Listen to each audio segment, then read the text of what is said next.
Saudara, pemerintah melalui Dinas Peternakan Aceh telah menghimbau kepada masyarakat dan panitia kurban untuk mengikuti tata cara berkurban di tengah pandemi wabah penyakit mulut dan kuku yang menyerang hewan ternak sesuai fatwa yang dikeluarkan oleh Majelis Ulama Indonesia.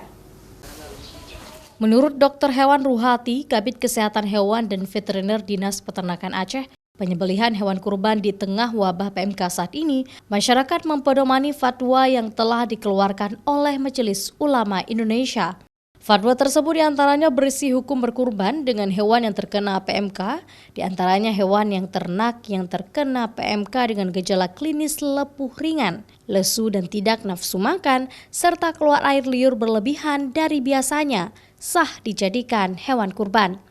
Hewan yang terkena PMK dengan gejala klinis berat seperti lepuh dan kuku atau pincang dan tidak bisa berjalan serta sangat kurus tidak sah dijadikan hewan kurban.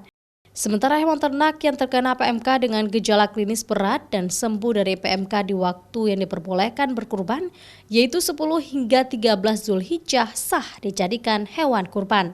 Hewan yang terkena PMK dengan gejala klinis kategori ringan seperti lepuh ringan, kondisi lesu, tidak nafsu makan, dan keluar air liur berlebihan, dari biasanya hukumnya sah dijadikan hewan kurban.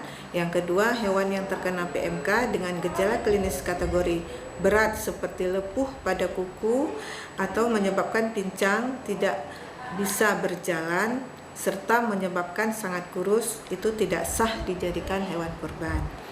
Yang ketiga, hewan yang terkena PMK dengan gejala klinis kategori berat dan sembuh dari PMK di waktu yang dibolehkan berkurban tanggal 10 sampai dengan 13 Zulhijjah, maka hewan tersebut sah dijadikan hewan kurban. Seperti diketahui, ribuan ternak di Aceh saat ini terserang wabah PMK. Kondisi tersebut menyebabkan kekhawatiran dari masyarakat, terutama berkaitan dengan hewan ternak yang akan disembelih untuk hewan kurban. Sehingga pemerintah meminta masyarakat untuk mempedomani fatwa ulama tersebut untuk berkurban tahun ini.